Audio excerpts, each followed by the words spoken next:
Hello, my friends. Thank you for a wonderful day yesterday.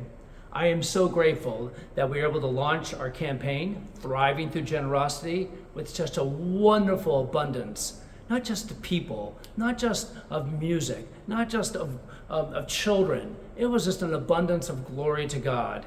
I give thanks to God for you and for everything we are doing at St. Thomas right now. And more importantly, it's just a joyful time to be in ministry together. I don't know about you, but in the world, the way the world is right now, I need a place to come to where I can get refreshed, healed, restored, and then just rediscover how God is calling me, calling you, calling us to make a difference in people's lives. And so this week, the Outreach Committee has launched their clothing line with our branded material of St. Thomas, and we welcome you to pick up an item and purchase it. There'll be tables this weekend and the following weekend. A bunch of people already placed their orders yesterday. So we got the shirt that I'm showing off for you today. We got the hats, but there's some really cool. There's some sporting outfits. There's some polo shirts, and there's some hoodies for those who need the hoodies. Anyways, good stuff, good quality clothing. More importantly, supports our outreach ministry. Speaking of outreach ministry, every time I see the photos and the updates and I hear from my friends in Western North Carolina and Eastern Tennessee, my heart just goes out to them. I wish there's something I could do. And I've discovered over the years through frustration that I and often our churches are not first responders. There are people who are really well trained to be first responders, but we can be second and third responders. So that is when the water goes down and the situation's assessed. Then the people we want to support can identify what they need, and then we can provide that. Sometimes it's money, sometimes it's a couple crates of water, sometimes it's a box of prayer books and hymnals for church that got washed out. We will learn as the weeks come on what is needed, and then we will respond in collaboration with Episcopal Relief Development, with our diocese, with other parishes. So we'll hold them in prayer, but I suspect coming this weekend, our outreach committee will guide us on our first response. Speaking of this coming weekend, this weekend is the feast of a feast of St. Francis.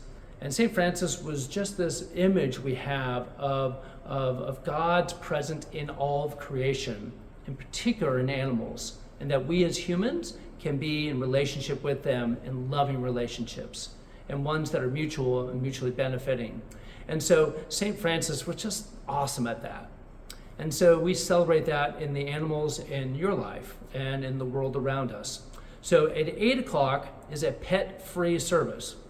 Pet-free, so no cats, no dogs, no horses, no sheep, no chickens, no snakes, no turtles, no. We're just gonna give thanks for St. Francis.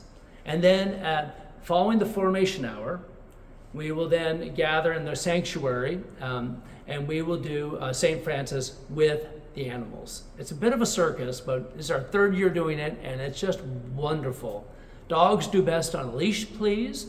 And definitely find a tree or a fire hydrant out front before you come into the church. The cats do best in a carrier, whether it's a physical one or one wrapped around the body. And then the turtles do well in their containers. The goldfish are the ones I always get nervous about. So just make sure there's plenty of water in the goldfish bag. We look forward to meeting whatever creatures you have in your house that you consider a pet that you want to give thanks for, because that pet has taught you about God's love, or someone in your family about God's love. And we welcome you to just bring a photo.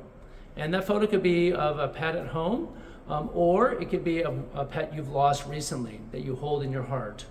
Because those relationships are real and they're genuine. When they touch our heart, we know God's there. And so we want to just honor that and celebrate them. So that's this Sunday at the 10:30 service. Bring the pets, bring the animals, bring the photos, bring the memories, and we will celebrate and give thanks to God for God's creation.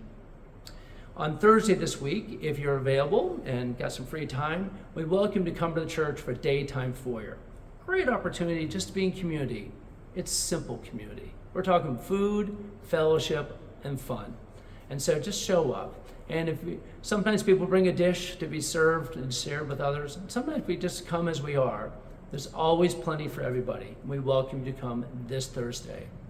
Reminder, under this video, you'll find a link to our website for all the basics you need. If you missed yesterday's service, we missed you too.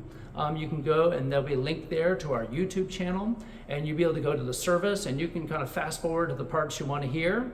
The highlight film would be Tassi Duenas' testimony, the choir doing the offertory anthem, Thrive, and then at the end of the service, Jim Sposato giving the verbal launch to the campaign. I heard from a few parents yesterday that their moment was their kids at the altar helping me out with Eucharist. So whatever your mood is, go find that video and check it out. It's worth it.